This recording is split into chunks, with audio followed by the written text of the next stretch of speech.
श्रीमद् भागवत गीता के आज 7वें अध्याय में श्री भगवान जी बोले, हे पार्थ, अनन्य प्रेम से मुझ में आसक्त चित्त तथा अनन्य भाव से मेरे प्रायण होकर योग में लगा हुआ तो जिस प्रकार से संपूर्ण विभूति, बल, ऐश्वर्य आदि गुणों से युक्त सबके आत्मरूप मुझको संशय रहित जानेगा, उसको सुन। मैं तेरे लिए इस विज्ञान सहित तत्व ज्ञान को संपूर्णता कहूंगा, जिसको जानकर संसार में फिर और कुछ भी जानने योग्य शेष नहीं रह जाता। हजारों मनुष्यों में कोई एक मेरी प्राप्ति के लिए यत्न करता है, और उन यत्न करने वाले योगियों में भी कोई एक मेरे प्रायण होकर मुझको तत्व से अर्थात यथार्थ रूप से जानता है।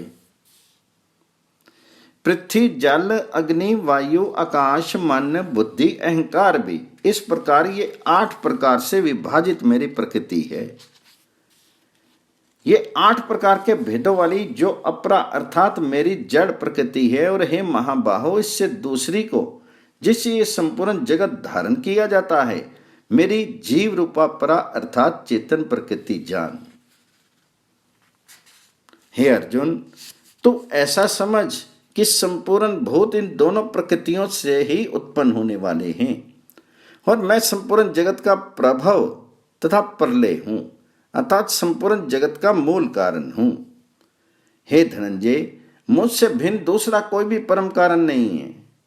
यह संपूर्ण जगत सूत्र में सूत्र के मणियों के सदृश मुझ में गुथा हुआ है।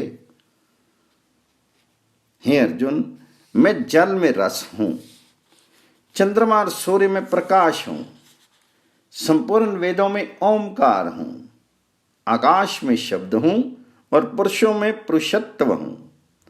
मैं पृथ्वी में पितृगंध और अग्नि में तेज हूं तथा संपूर्ण भूतों में उनका जीवन हूं और तपस्वियों में तप हूं। हे अर्जुन, तो संपूर्ण भूतों का सनातन बीज मुझको ही जान। मैं बुद्धिमानों की बुद्धि और तेजस्वियों का तेज हूं। हे भरत श्रेष्ठ, मैं बलवानों का आसक्ति और कामनाओं से रहित बल अर्थात सामर्थ्य हूं, और सब भूतों में धर्म के अनुकूल अर्थात शास्त्र के अनुकूल काम हूं। और भी जो सत्वगुण से उत्पन्न होने वाले भाव हैं और जो रजोगुण से तथा तमोगुण से होने वाले भाव हैं, उन सबको तुम मुझसे ही होने वाले हैं ऐसे जान। परंतु वास्तव में उनमें मैं और वे मुझ में नहीं हैं। गुणों के कार्य रूप सात्विक, राजस और तामस, इन तीनों प्रकार के भावों से ये सब संसार प्राणी समुदाय मोहित हो रहा है। इसलिए इन तीनों गुणों से परे मुझ अविनाशी को नहीं जानता, क्योंकि ये अलौकिक अर्थात अति अद्भुत त्रिगुणमय मेरी माया बड़ी दुष्टर है। परंतु जो पुरुष केवल मुझको ही निरंतर भजते हैं, वे इस माया को उल्लंघन कर जाते हैं अर्थात संसार से तर जाते हैं। माया के द्वारा जिनका ज्ञान हरा जा चुका है, ऐसे आसुर स्वभाव को धारण किए हुए मनुष्यों में नीच दूषित कर्म करने वाले मूढ़ लोग मुझको नहीं भजते। हे भरतवंशियों में श्रेष्ठ अर्जुन, उत्तम कर्म करने वाले अर्थार्थी, आर्थ, जिज्ञासु और ज्ञानी, ऐसे 4 प्रकार के भक्तजन मुझको भजते हैं।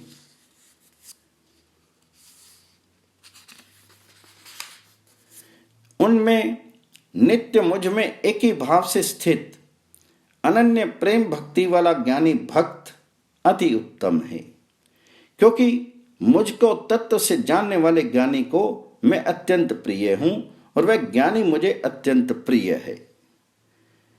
ये सभी उदार हैं, परंतु ज्ञानी तो साक्षात मेरा स्वरूप ही है, ऐसा मेरा मत है। क्योंकि वह मतगत मन बुद्धि वाला ज्ञानी भक्त अति उत्तम गति स्वरूप मुझ में ही अच्छी प्रकार स्थित है। बहुत जन्मों के अंत के जन्म में तत्व ज्ञान को प्राप्त पुरुष सब कुछ वासुदेव ही है, इस प्रकार मुझको भजता है, वह महात्मा अत्यंत दुर्लभ है। उन भोगों की कामना द्वारा जिनका ज्ञान हरा जा चुका है, वे लोग अपने स्वभाव से प्रेरित होकर उस नियम को धारण करके अन्य देवताओं को भजते हैं अर्थात पूजते हैं। जो सकाम भक्त जिस जिस देवता के स्वरूप को श्रद्धा से पूजना चाहता है, उस भक्त की श्रद्धा को मैं उसी देवता के प्रति स्थिर करता हूं। वह पुरुष उस श्रद्धा से युक्त होकर उस देवता का पूजन करता है और उस देवता से मेरे द्वारा ही विधान किए हुए उन इच्छित भोगों को निसंदेह प्राप्त करता है। परंतु उन अल्प बुद्धि वालों का वह फल नाशवान है तथा वे देवताओं को पूजने वाले देवताओं को प्राप्त होते हैं और मेरे भक्त चाहे जैसे भी भजें, अंत में वे मुझको ही प्राप्त होते हैं। बुद्धिहीन पुरुष मेरे अनुत्तम अविनाशी परम भाव को ना जानते हुए मन इंद्रियों से परे मुझ सच्चिदानंद घन परमात्मा को मनुष्य की भांति जन्म कर व्यक्ति भाव को प्राप्त हुआ मानते हैं। अपनी योग माया से छिपा हुआ मैं सबके प्रत्यक्ष नहीं होता, इसलिए ये अज्ञानी जन समुदाय मुझ जन्म रहित अविनाशी परमेश्वर को नहीं जानता, अर्थात मुझको जन्मने मरने वाला समझता है। हे अर्जुन, पूर्व में व्यतीत हुए और वर्तमान में स्थित तथा आगे होने वाले सब भूतों को मैं जानता हूं, परंतु मुझको कोई भी श्रद्धा भक्ति रहित पुरुष नहीं जानता।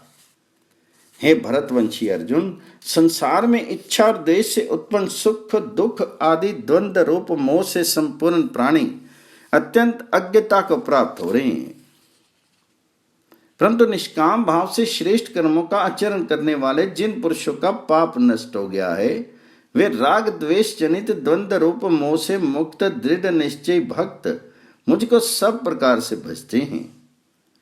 जो मेरे शरण होकर जरा और मरण से छूटने के लिए यत्न करते हैं, वे पुरुष उस ब्रह्म को संपूर्ण अध्यात्म को संपूर्ण कर्म को जानते हैं।